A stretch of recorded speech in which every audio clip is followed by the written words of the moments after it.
Dans un aéroport bondé, un agent déchire le passeport d'une jeune fille noire, persuadée d'avoir le pouvoir de briser sa dignité. Ce qu'il ignore, cette passagère n'est pas une victime ordinaire, mais une inspectrice internationale en mission incognito. L'humiliation qu'il croyait infliger va se retourner contre lui devant des centaines de témoins. Si tu aimes les histoires vraies, puissantes et bouleversantes, reste avec nous, abonne-toi et active la cloche pour ne rien manquer de la suite. Chaque épisode te rappellera que la justice finit toujours par triompher. L'aéroport international de Lindbergh résonnait d'un vacarme incessant. Les roulettes de valises claquaient sur le sol brillant, des annonces se succédaient dans les haut-parleurs, et les voyageurs, pressés ou épuisés, formaient un flot humain sans fin. On aurait dit une fourmilière géante où chaque être poursuivait sa propre destination. Au milieu de cette agitation, Aïcha Diop avançait calmement, sa démarche mesurée contrastant avec la frénésie générale. Elle portait une veste noire sobre, un sac en bandoulière et un passeport soigneusement serré dans sa main droite. Ses traits délicats, encadrés par un foulard élégant, respiraient la sérénité. Pourtant, derrière ses yeux sombres et profonds, se cachait une vigilance constante, presque invisible. Personne ne se doutait que cette jeune femme, qui semblait n'être qu'une passagère de plus dans la foule, était en réalité une inspectrice internationale mandatée par une organisation de haut niveau pour contrôler la qualité et la dignité du service des compagnies aériennes. Sa mission était simple, mais capitale: voyager incognito, observer les comportements et rédiger des rapports pouvant changer la carrière d'un agent ou même l'avenir d'une compagnie. Aïcha avait choisi de ne pas attirer l'attention. Elle se tenait dans la file d'attente à la porte d'embarquement, derrière un couple pressé et devant une mère débordée avec ses 2 enfants turbulents. Elle patientait, le visage neutre, malgré la fatigue du voyage et le poids de sa mission. Chaque détail l'intéressait, la façon dont les agents accueillaient les passagers, les sourires forcés ou absents, les remarques échappées. Elle notait mentalement tout, sans jamais sortir un carnet ni un stylo. Elle savait que la véritable observation naissait dans l'ombre du silence. Mais ce jour-là, elle ignorait encore qu'elle allait être mise au centre d'une scène humiliante qui marquerait l'aéroport entier. Et que l'homme qui se trouvait à la porte d'embarquement, gonflé de son petit pouvoir, allait franchir une limite irréparable. La file avançait lentement. Les annonces continuaient de grésiller dans les haut-parleurs, appelant les passagers d'autres vols. L'air sentait le café brûlant des distributeurs et le parfum entêtant des duty-free. Pourtant, près de la porte d'embarquement E17, une atmosphère plus lourde régnait. Là, derrière le comptoir, se tenait Paul Ansley, un agent de porte à la quarantaine avancée. Sa chemise bleu clair était froissée, sa cravate desserrée, mais son regard ne laissait aucune place à l'erreur, il exhalait l'arrogance. Paul n'aimait pas son travail, il l'endossait comme un fardeau. Pourtant, il aimait une chose, le petit pouvoir que lui conférait son badge. Pouvoir décider qui passe, qui reste, qui vole, qui est humilié. Il balayait la file du regard, les lèvres pincées. Lorsqu'il aperçut Aïcha, ses yeux se rétrécirent. Une jeune femme noire, seule, élégante, mais silencieuse. Tout en elle lui donnait envie de froncer les sourcils. Encore une, pensa-t-il avec mépris. Elle croit tout pouvoir voyager partout, comme si le monde entier leur appartenait. Il fit signe à son collègue, un jeune agent débutant, et glissa à voix basse, mais assez fort pour que la cliente devant Aïcha l'entende. « Tu vois la fille au foulard noir? Les papiers de ce genre de passagers sont souvent douteux. On devrait garder un œil sur elle. » Le jeune collègue se contenta d'hocher la tête, mal à l'aise. Mais Paul, lui, savourait déjà l'idée d'avoir trouvé une cible. Car pour lui, chaque journée n'avait de sens que s'il parvenait à asseoir son autorité en humiliant quelqu'un.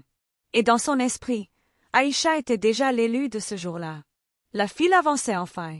Une à une, les personnes présentaient leurs billets, leurs passeports, et passaient le contrôle sans difficulté. Le couple pressé avait franchi la porte. La mère avec ses enfants turbulents avait été laissée passer après quelques soupirs de Paul. Puis ce fut au tour d'Aïcha. Elle s'approcha, droite, posée, et tendit son passeport accompagné de son billet. Sa voix était douce, polie. « Bonjour. » Paul ne répondit pas. Il prit le passeport comme s'il saisissait un objet sale, et le feuilleta avec lenteur, en levant parfois les yeux sur elle, comme pour la jauger. Son regard était glacial, presque accusateur. Fit-il d'un ton traînant. Ce passeport. Des passagers derrière Aïcha commencèrent à s'agiter, intrigués. Certains observaient discrètement la scène, d'autres sortaient déjà leur téléphone, par habitude de tout filmer. Paul haussa la voix, assez fort pour que plusieurs voyageurs entendent. « Tu crois vraiment que ce document va passer ici? Ces papiers ont l'air douteux, très douteux. » Aïcha fronça légèrement les sourcils, mais ne dit rien. Elle garda le silence, ses yeux fixés calmement sur l'agent. Paul, lui, sentit l'attention de quelques passants se poser sur lui, et cela l'encouragea. Il aimait ce genre de moment où il pouvait se donner en spectacle, se croire juge et bourreau à la fois. On voit de plus en plus de faux documents, surtout venant de certains pays, ajouta-t-il avec un sourire amer. Un murmure parcourut la file. La mère qui avait déjà embarqué regardait en arrière avec gêne. Le jeune collègue de Paul, lui, semblait mal à l'aise, mais n'osa rien dire. Soudain, dans un geste brusque, Paul arracha la couverture du passeport, puis tira d'un coup sec. Crac! Le bruit sec résonna comme une gifle dans le silence. Devant tous les voyageurs médusés, il venait de déchirer le passeport en 2 morceaux. Les pages volèrent légèrement avant de retomber au sol. Un souffle parcourut la salle. Certaines personnes portèrent une main à leur bouche. D'autres détournèrent le regard, incapables de soutenir la scène. Paul, satisfait, laissa tomber les morceaux par terre et dit sèchement. « Allez, circule. Tu ne voyageras pas aujourd'hui. » Aïcha se pencha lentement, ramassa les morceaux de son passeport avec une dignité glaçante. Pas un mot, pas une larme. Ses gestes étaient mesurés, presque cérémonieux. Elle les rangea calmement dans son sac, puis releva la tête. Ses yeux sombres croisèrent ceux de Paul. Dans ce regard, il y avait une intensité que personne ne comprenait encore. Un calme effrayant, comme celui qui précède une tempête. La salle entière retint son souffle. Après le craquement du passeport déchiré, un silence presque irréel s'abattit sur la salle d'embarquement. On n'entendait plus que les pas précipités des voyageurs qui passaient au loin, indifférents à ce qui venait de se jouer ici. Devant la porte 17. Pourtant, le temps semblait s'être figé. Aïcha restait immobile, les morceaux de son passeport rangés dans son sac. Son visage demeurait impassible, mais son regard, ce regard brûlant d'une lueur calme, faisait reculer intérieurement tous ceux qui osaient le croiser. Autour d'elle, les passagers retenaient leur souffle. Une vieille dame chuchota à sa voisine. « C'est honteux. » La voisine lui fit signe de se taire, de peur que l'agent ne s'en prenne à elle. Paul, lui, gonfla sa poitrine, fier de son geste. Il regarda sa victime avec un sourire satisfait, persuadé d'avoir montré sa force. Il balaya la foule du regard, cherchant une approbation silencieuse. Mais ce qu'il trouva à la place, c'étaient des visages crispés, des regards détournés et des téléphones pointés discrètement dans sa direction. Le jeune collègue derrière lui, mal à l'aise, osa murmurer. « Paul, tu crois que c'était nécessaire ?» Paul l'interrompit d'un geste sec de la main. « Tais-toi. Ces gens doivent comprendre qu'ici, on ne rigole pas avec les papiers. » Aïcha inspira profondément. Elle ne répondit toujours pas. Mais dans son silence se dessinait une autorité invisible, une force que personne n'avait encore identifiée. On aurait dit que c'était lui, Paul, qui commençait à paraître petit et ridicule, malgré sa posture triomphante. Un enfant demanda innocemment à sa mère. « Maman, pourquoi il a fait ça ?» La mère détourna la tête, incapable de répondre. Le silence était devenu si lourd que même le bourdonnement constant de l'aéroport semblait s'être estompé. Tous attendaient la réaction d'Aïcha. Allait-elle pleurer? Protester? S'effondrer? Mais elle ne fit rien de tout cela. Elle restait droite, silencieuse, son sac sur l'épaule, fixant calmement l'homme qui venait de l'humilier. Paul, déstabilisé par cette absence de réaction, fronça les sourcils. « Quoi? Tu crois m'impressionner avec ton air muet? Tu n'iras nulle part aujourd'hui. Comprends? » Mais au fond de lui, un doute minuscule commençait à se glisser. Car il y avait dans cette jeune femme une assurance qu'il ne comprenait pas, une force invisible qu'il n'arrivait pas à briser malgré son humiliation publique. Et ce doute, bientôt, allait se transformer en terreur. Le silence s'épaississait, comme un voile étouffant sur la salle d'embarquement. Les regards oscillaient entre Aïcha, toujours droite et immobile, et Paul, qui se tenait derrière son comptoir, les mâchoires serrées, un sourire crispé plaqué sur son visage. Puis, lentement, Aïcha fit glisser la fermeture de son sac. Chaque mouvement semblait calculé, volontaire. Les passagers, comme hypnotisés, suivaient ses gestes du regard. Paul haussa les sourcils, persuadé qu'elle allait sortir un billet ou une plainte inutile. Mais ce qu'elle en sortit fut tout autre. Une carte officielle, rigide, bordée de dorures, qu'elle tenait entre deux doigts avec une précision glaciale. Elle la leva, bien haut, de manière à ce que non seulement Paul, mais aussi la file entière puisse lire l'inscription. Sur le plastique brillant se distinguait clairement: Inspectrice générale, Organisation internationale de l'aviation civile. Son nom, Aïcha Diop. Son sceau officiel, gravé, irréfutable. Un frisson parcourut les voyageurs. Certains étouffèrent un cri de surprise, d'autres agrandirent leurs yeux. Quelques-uns, déjà, filmaient en zoomant sur la carte. Paul, lui, recula d'un pas. Son sourire se figea. Son visage se vida de couleur. Que? Quoi? Bredouilla-t-il. Aïcha ne répondit pas immédiatement. Elle laissa le silence parler pour elle. Ses yeux fixaient Paul avec une intensité qui le clouait sur place.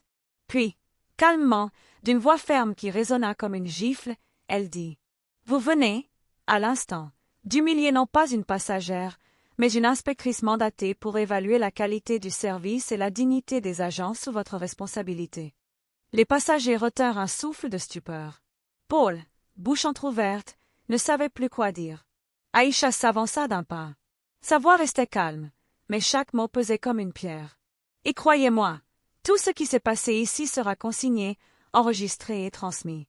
Votre geste a dépassé l'inacceptable. Un téléphone vibra au loin. Des chuchotements s'élevèrent.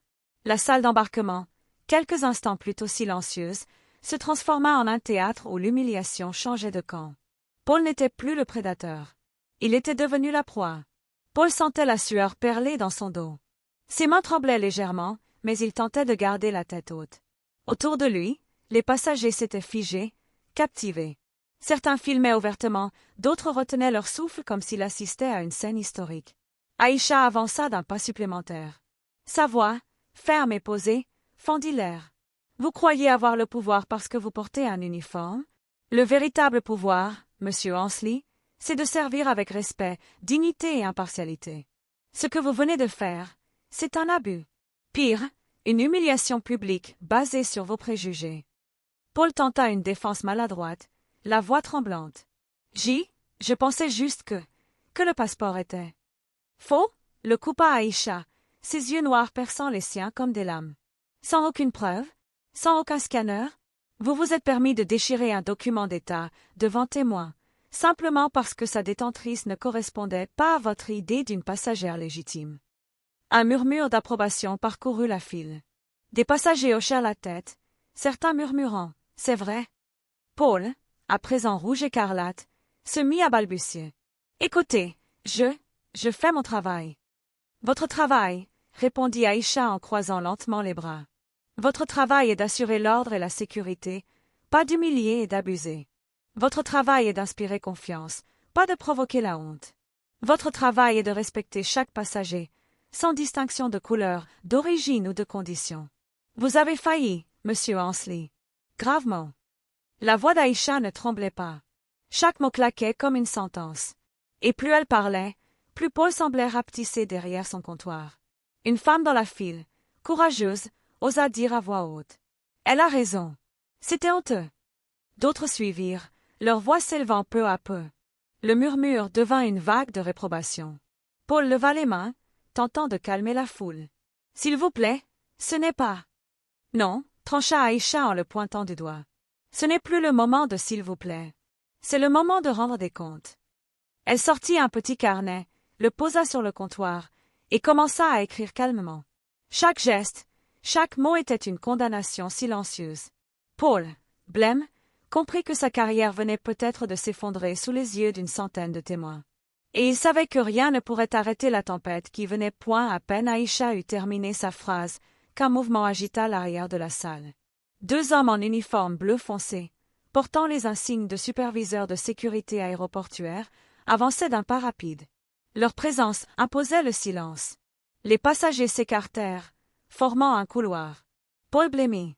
Il reconnut immédiatement son supérieur direct, le chef de zone, accompagné d'un inspecteur de la sécurité. Ses mains moites s'agrippèrent au comptoir, comme pour y trouver un appui. « Que se passe-t-il ici » lança le chef d'une voix grave, son regard passant de Paul à Aïcha. Avant même que Paul ne puisse répondre, plusieurs passagers se mirent à parler en même temps. Il a déchiré son passeport. Sans raison, monsieur. Devant tout le monde. J'ai tout filmé, cria un jeune homme en brandissant son téléphone. Le supérieur leva la main pour rétablir le calme. Aïcha, sans hausser le ton, sortit à nouveau sa carte officielle et la présenta. Inspectrice générale, mandatée par l'Organisation internationale de l'aviation civile. Je confirme. Cet agent a délibérément détruit un passeport valide et humilié une passagère devant témoin. Un silence pesant suivit ces mots. Le chef tourna lentement son regard vers Paul. « Est-ce vrai ?» demanda-t-il d'un ton sec. Paul ouvrit la bouche, balbutia, cherchant une excuse, mais aucun mot cohérent n'en sortit. Son visage était rouge de honte. « Assez !» trancha le chef. « Retirez-lui immédiatement son badge. Suspension avec effet immédiat, en attendant enquête disciplinaire. » L'inspecteur de sécurité s'approcha, et sous les yeux de tous, il décrocha le badge du col de Paul. Le petit rectangle de plastique, symbole de son autorité, lui fut arraché comme on retire une couronne à un roi déchu. Un murmure parcourut la salle. Certains voyageurs applaudirent timidement, d'autres se permirent même un sourire soulagé. Paul, lui, restait planté, les yeux fixés au sol, écrasé par l'humiliation. Quelques minutes plus tôt, il se croyait puissant. À présent, il n'était plus qu'un homme déchu devant une foule témoin de sa chute. Aïcha rangea calmement sa carte, puis tourna son regard vers la file d'attente. Les passagers peuvent embarquer. Le respect et la dignité reprendront leurs droits. Sa voix résonna comme une délivrance. Et, pour la première fois depuis longtemps, les voyageurs passaient la porte d'embarquement avec le sentiment que la justice venait de s'imposer. L'embarquement reprit dans un calme inhabituel. Chaque passager franchissait la porte avec une nouvelle assurance, comme si une chape de peur avait été levée. Beaucoup jetaient à Aïcha des regards admiratifs, certains lui murmuraient des remerciements discrets. Paul, lui, restait figé derrière le comptoir vide, privé de badge, les yeux perdus dans le vide. Son uniforme paraissait soudain trop grand pour lui. L'homme qui, quelques minutes plus tôt, se croyait maître de la situation, n'était plus qu'une silhouette pathétique, effacée par sa propre arrogance. Alors qu'Aïcha s'avançait enfin pour embarquer, elle s'arrêta. Ses pas résonnèrent sur le sol brillant. Elle se tourna vers Paul, mais aussi vers tous les passagers qui l'observaient encore.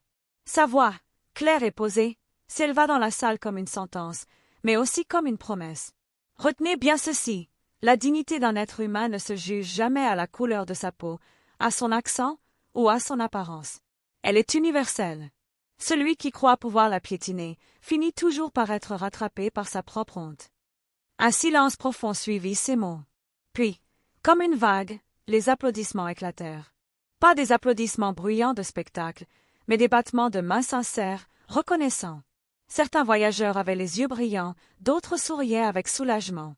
Aïcha inclina légèrement la tête, en signe de respect pour ces anonymes qui avaient osé filmer, murmurer, témoigner. Puis elle franchit la passerelle et disparut dans l'avion, laissant derrière elle une salle d'embarquement qui ne serait plus jamais la même. Paul, lui, resta seul au comptoir, écrasé par le poids de ses actes. Son nom, il le savait déjà, serait bientôt associé non pas à son uniforme, mais à sa faute. Et tandis que l'avion décollait dans le ciel, une vérité demeurait suspendue dans les esprits de tous ceux qui avaient assisté à la scène. Le respect est un devoir. L'humiliation est un choix. Et la justice, elle, finit toujours par parler.